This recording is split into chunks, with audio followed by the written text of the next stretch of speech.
నమస్తే. Welcome to today news. నేను కల్పన. So, ఇప్పుడు ప్రస్తుతం దాదాపు ఒక వారం 10 రోజుల నుండి చూస్తే బాగా ఒక టాపిక్ హల్చల్ అయితుంది. ఆ టాపిక్ ఏంటంటే షిరిడి సాయిబాబా ఈయన హిందూ దేవుడు కాదు. ఈయనొక ముస్లిం దేవుడు. ఈయనొక ఫకీరు అని చెప్పేసి ఎక్కువగా వినిపిస్తున్న వాయిస్ లలిత్ కుమార్. ఆహ్, జన హిందూ శక్తి అని ఒక ఛానల్ ఉంటది. సో, ఆయన పేరు లలిత్ కుమార్. మీకందరికీ సుపరిచితుడే. హిందువుల అందరికి కూడా తెలిసిన వ్యక్తి. వీళ్ళ పిచ్చి ఎంతవరకు ముదిరిపోయిందంటే, ఆఖరికి హిందువులు కొట్టుకుని, లేదంటే గొడవలు పెట్టుకునే వరకు తీసుకొచ్చే పిచ్చి ముదిరిపోయింది ఈళ్ళకి. షిరిడి సాయిబాబా అనే ఈయన ఒక హిందూ ధర్మానికి సంబంధించిన ఆయన కానే కాదు. ఈయన ఒక ముస్లిం మతానికి సంబంధించిన ఆయన అని లలిత్ కుమార్ అనడం జరిగింది. సో, దీంతో ఎంతమంది ఏకీభవిస్తున్నారో మీరు కింద కామెంట్ చేయండి. సాయిబాబా హిందూ దేవుడు కాదు, ఈయన ఒక ముస్లిం దేవుడు, లేకపోతే ఈయన ఒక ఫకీరు అని ఎంతమంది ఆ లలిత్ కుమార్ వాదనతో ఏకీభవిస్తున్నారో హిందూ మిత్రులందరూ కూడా మీరు కింద కామెంట్ చేయండి.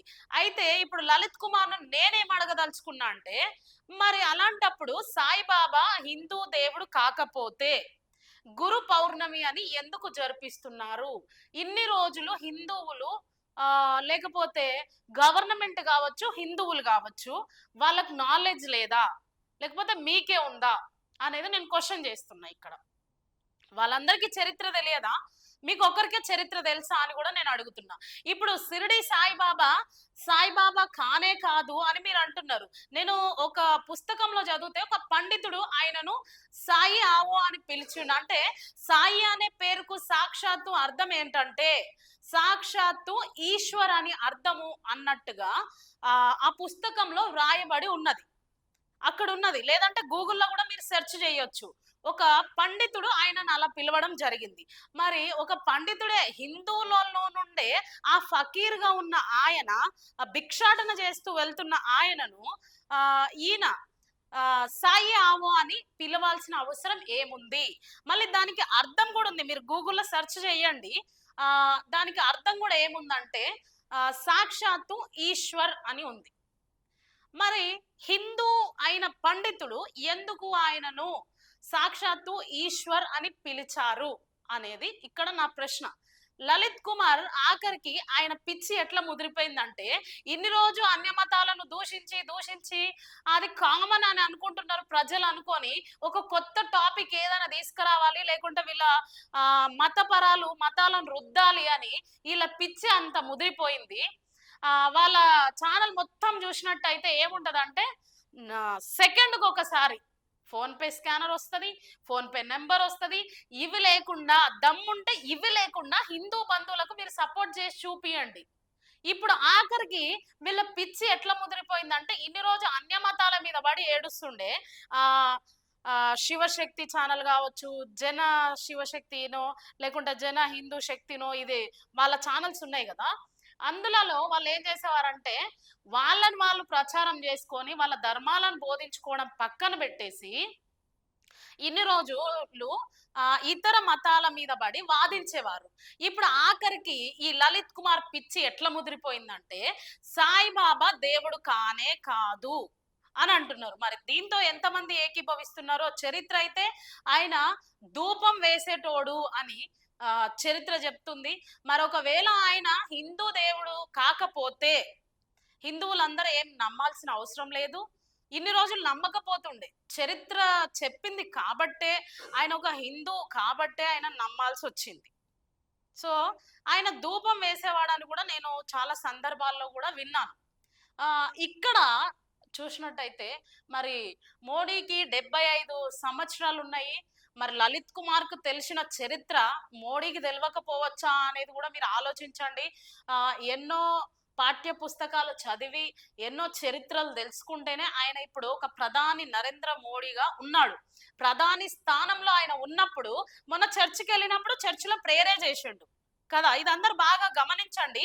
క్రిస్మస్ సెలబ్రేషన్స్ అప్పుడు ఆయన ఒక చర్చ్‌కు వెళ్ళడం జరిగింది. ఆ చర్చ్‌లో ఆయన ప్రార్థన మాత్రమే చేశాడు. అక్కడికెళ్ళి కొబ్బరికాయ కొట్టి, లేకపోతే బొట్లు పెట్టి అట్లా చేయలేదు. ఎందుకంటే ఆయనకు ఆ ధర్మం తెలుసు కాబట్టి. మరి అలాంటప్పుడు సాయిబాబా దగ్గరికెళ్ళినప్పుడు జై సాయిరామ్ అని ఎందుకు అంటున్నాడో ఆయన ఒక్కసారి ఈ వాయిస్ వినండి మీరు.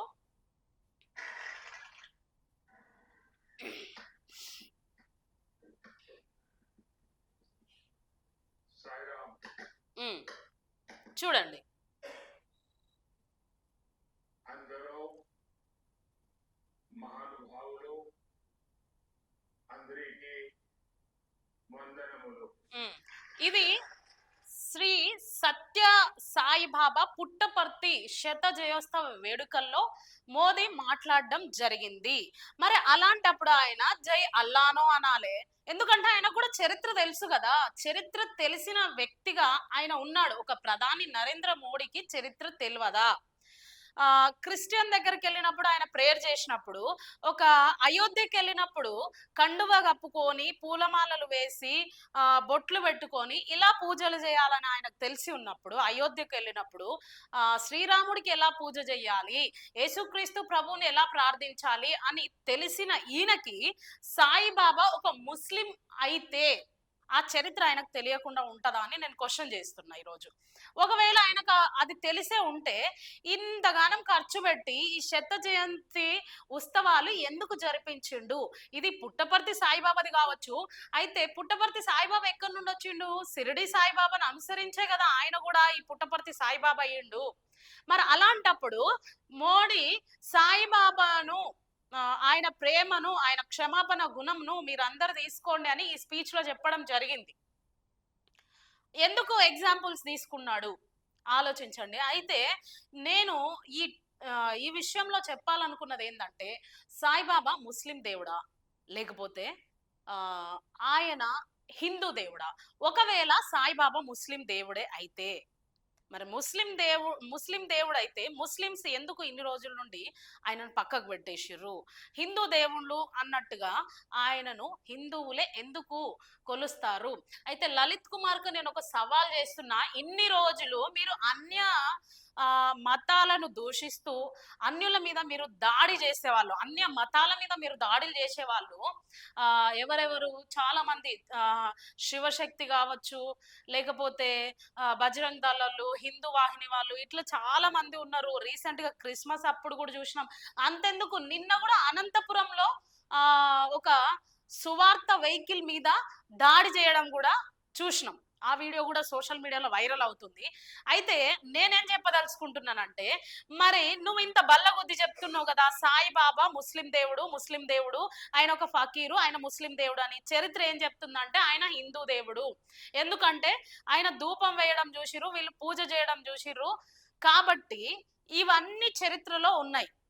అయితే ఇప్పుడు లలిత్ కుమార్ ని నేను డైరెక్ట్ గా ఒక క్వశ్చన్ ఏమడుగుతున్నా అంటే, గురు పౌర్ణమికి గవర్నమెంట్ హాలిడే ఇస్తుందా, ఇవ్వడం లేదా? ఒకవేళ ఆ ఈయన ముస్లిం దేవుడే అయితే నువ్వేం చేయాలి? ఈ గురు పౌర్ణమిని తీపించేసే గవర్నమెంట్ హాలిడే నుండి దాన్ని ముస్లింకి ప్రకటించండి, ముస్లిం దేవుడైతే. మరి ఈ సాయిబాబా టెంపుల్స్ ఎన్నో ఉన్నాయి కదా.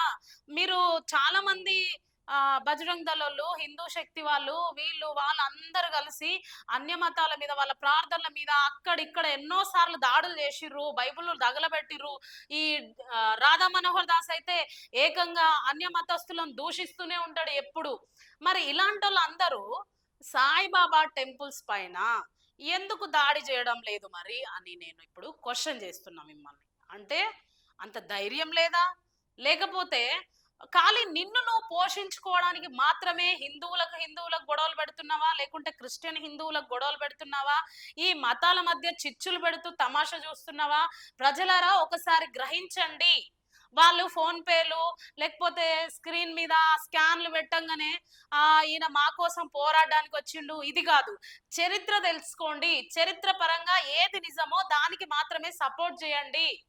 అని ప్రజలకు కూడా నేను చెప్తున్నా. అన్య మతాల మీద దాడులు చేసిన వీళ్ళు ఈ రోజు సాయిబాబా మీదకి వచ్చేసిర్రు. నేనేమనుకుంటున్నా అంటే ఇంకా కొద్ది రోజులు పోతే ఈ కరుణాకర్ సుగుణకి, లలిత్ కుమార్కి, రాధా మనోహర్ దాస్కి వీళ్ళందరికీ ఏమైతుందంటే దేవుళ్ళే లేరు, మేమే దేవుళ్ళం. ఎందుకంటే సనాతన ధర్మం మేమే కాపాడుతున్నాం, మా భుజాల మీద భారం వేసుకున్నాం, మేమే సనాతన ధర్మాన్ని ఈ భారతదేశంలో కాపాడుకుంటూ వచ్చినాం కాబట్టి మేమే దేవుళ్ళం అని చెప్తారేమో వీళ్ళు ఆఖరికి. నాకైతే అదే అనిపిస్తుంది. మరి ఇప్పుడు మెల్లమెల్లగా హిందువుల మధ్యలో కూడా గొడవలు పెట్టడం స్టార్ట్ చేసిరు వీళ్ళు. ఇప్పుడు ఏం చేస్తారంటే హిందువులలో సాయిబాబా భక్తులు ఇంకా వేరే వాళ్ళు అందరు కలిసి కొట్లాడుకునే స్టేజ్కి వీళ్ళు తెచ్చేసిరు ఆఖరికి ఇప్పుడు. ఎందుకంటే ఈ ఈ చిచ్చుల మధ్యలో ఎక్కడైతే సాయిబాబా టెంపుల్స్ ఉన్నాయో అక్కడికి వెళ్ళి అటాక్ జరిగింది అనుకోండి, అప్పుడు ఏం జరుగుతుంది? హిందువులకే గొడవలు అవుతాయి. ఇన్ని రోజులేమో వీళ్ళు హిందువుల కోసం ఛానల్ పెట్టుకొని హిందూ ధర్మం కాపాడడానికి ఛానల్ పెట్టుకున్న వీళ్ళు అన్య మతస్థులను దూషిస్తూ ఉండే, వాళ్ళ మీద దాడులు చేయడము, వీళ్ళు వాళ్ళ మీద కేసులు పెట్టుకోవడము, ఇది చేసుకుంటూ వచ్చిర్రు ఇన్ని రోజులు. కానీ ఇప్పుడు ఏం జరుగుతుందంటే హిందువులకు మధ్యనే గొడవలు పెట్టడానికి అంత పిచ్చి ముదిరిపోయింది వీళ్ళకి ఆఖరికి. నాకు తెలిసి ఈ పిచ్చి ఇంకా ఎంత పీక్స్కి వెళ్తుంది అంటే, సనాతన ధర్మాన్ని కాపాడింది మేం తప్ప ఇంకెవ్వరు లేరు, ఈ భారం అంతా మా భుజాల మీద వేసుకున్నాము కాబట్టి దేవుళ్ళు లేరు, ఎవ్వరు లేరు, మేమే దేవుళ్ళు అని చెప్తారేమో ఆఖరికి. అని నాకైతే నిజంగా నేనైతే అట్లనే అనుకుంటున్నా. మరి సాయిబాబా ముస్లిం దేవుడా, హిందూ దేవుడా అనేది మీరు కామెంట్ చేయండి. మరి వాళ్ళ వాదనతో ఎవరు ఏకీభవిస్తున్నారు? లలిత్ కుమార్ చెప్పేది, మాధవిలత చెప్పేది, రాధా మనోహర్ దాస్ చెప్పేది ఇది కరెక్టేనా? మరి ఒకవేళ అది కరెక్ట్ అయితే 75 సంవత్సరాలుండి దేశాన్నే ఏలుతున్న ప్రధాని నరేంద్ర మోడీకి ఆ చరిత్ర తెలియకపోవచ్చా అనేది నా క్వశ్చన్. మనమంటే అరా కొరగనో ఎట్లనో కొట్లా చూస్తున్నాం అనుకోండి చరిత్ర. వీళ్ళైతే హిందూ గ్రంథాలు అన్ని చదివే ఉంటారు, ముస్లిం గ్రంథాలు చదువుతారు, బైబుల్స్ చదువుతారు. ఎందుకంటే వీళ్ళకి అవసరం కాబట్టి, దేశాన్ని ఏలాలా వీళ్ళకి అవసరం కాబట్టి వీళ్ళు చదివే ఉంటారు.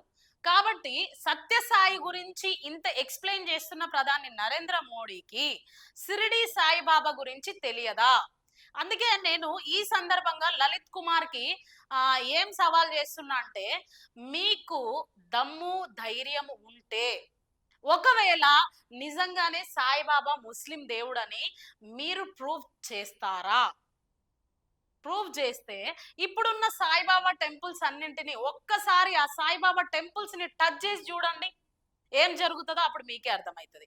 మీరు నిజంగా హిందువులే అయితే, నిజంగా నువ్వు సనాతన ధర్మాన్ని కాపాడుతుంటే, ఏదో మీ పొట్టకు కూటి కొరకు కోటి విద్యలు అన్నట్టు కాకుండా నిజంగానే సనాతన ధర్మం కోసమే పోరాడుతూ ఉంటే, మరి ఎందుకు సాయిబాబా టెంపుల్స్ ఇన్ని రోజుల నుండి ఒక్కసారి సాయిబాబా టెంపుల్ దగ్గరికి నువ్వు వెళ్ళి చూడు, ఏం జరుగుతుందో చూడు.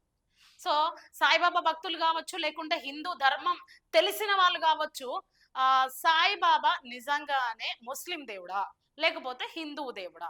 ఒకవేళ హిందూ దేవుడు అయితే హిందూ దేవుడు అని కామెంట్ చేయండి, ముస్లిం దేవుడు అయితే ముస్లిం దేవుడు అని కామెంట్ చేయండి.